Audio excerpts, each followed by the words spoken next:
Hello snowboarders of the internet, I'm your host Avran LeFeber, and in this video we're going to review the Arbor Coda. They're kind of all mountain freeride board that has Pat Moore's name slightly attached to it. And if you're shopping online, check out the affiliate links down in the description below. That way you don't have to go hunting for them. This board features good old-fashioned traditional camber. So from contact point to contact point, you have that arc of traditional camber. That's going to give you all the load, pop, snap, and drive out of this board. This board is available in 155, 158, 159 wide, 161, 162 wide, 164, and 165 wide. I rode this board at Copper Mountain on a sunny bluebird day with high winds.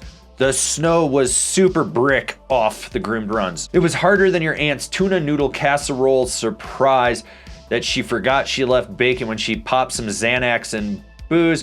You had a little bit of chop and shunder, and if you were lucky, you found some groomers that you could really set an edge in and carve with, and I used my Rome Black Label bindings and my K2 Thraxis boots. So clearly with the shape of this board, you're gonna have a directional flex. It's softer way out at the nose and it progressively stiffens back up to the tail, with the tail being the stiffest section. The torsional flex is easy to engage, but very quick to rebound. So when you twist this and you're ankle steering, it's gonna pop back aggressively. Now, this board is more damped than the carbon version just due to not having as much carbon. So those micro vibrations that you were feeling resonating through the carbon coda, gone. This makes it more damp. The only time I really felt any chatter was I got on top of some death cookies in that brick ass snow, and it just felt like ball bearings underneath. But on a groomer, it was smooth and damp and did what it needed to do. They're very inconsistent with this board. One minute you'd be aggressively loading this up on a side hit or a roller and you'd snap and suddenly be like, I'm not getting the height I need. The next time you'd be like, what the hell? I'm shooting to the moon. Just completely inconsistent. So if you're trying to ollie a rope or a slow sign, you'd be like, what the hell? I'm not getting that height. You'd be sucking your knees up. And then the next time you'd be like, shit, I'm ollieing over this family of fat skiers.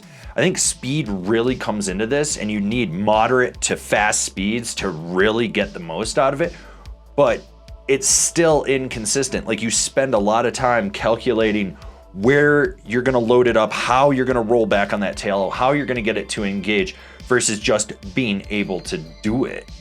Hey, we're about halfway through this video, so you should be giving it a thumbs up. If you aren't, maybe you want to give it a thumbs down. I don't know. Doesn't matter. It feeds the algorithm either way. And if you like what we're doing, why don't you subscribe, click the bell, get those notifications. That way you're not missing any of the programming we have coming out for you. You ready for a workout?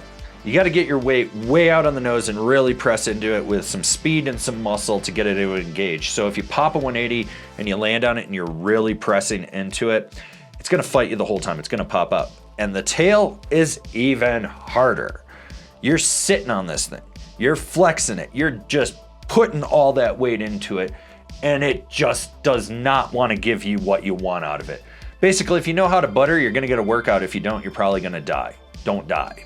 Is this board fluid and consistent? Yes. Is it nimble? Yes. But there are limitations with it. Short, tight, quick carves and medium, mellow carves, consistent. You don't have to worry about it. It's when you drive your knee into the center of the camber and push down on the tail, it washes out on you. It's like, hello, surprise, we're not gonna grip when you need us in the hardest carve you're doing. And it wasn't like a once or twice thing. It was almost every single time. And it was to the point that I actually asked TC, because he rode this last year, if he felt that. And he goes, yeah, there's a little washy on it. And I was like, okay, yeah, it's not as precise as it could be. And it was just one of those things that it limits it. Like, you have to be very calculated and understand the snow conditions.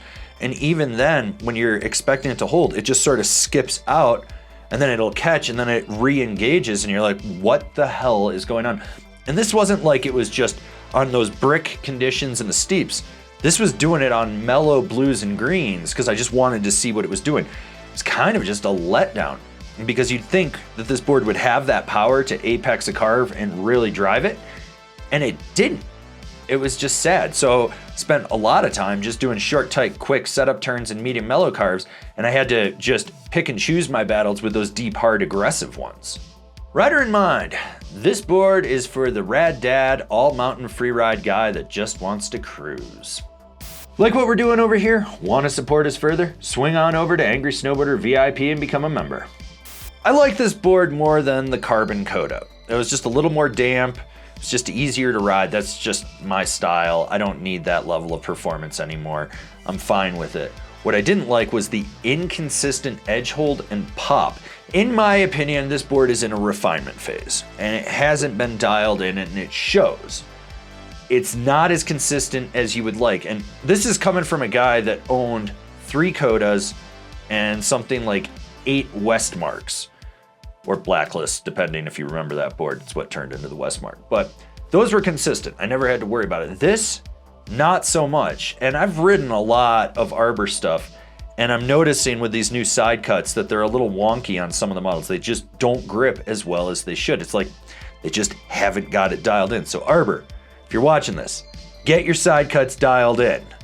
Comparable boards: the Ride Moderator, the Jones Flagship, the Yes Pick Your Line. Binding recommendations: the Arbor Cypress, the Rome Katana AW wrap, the Bent Metal Axtion. All right, this has been my review of the Arbor Coda. It's a little more damp than the Carbon Coda, in case you haven't caught that. And maybe you're not feeling this review, so why don't you go watch another one?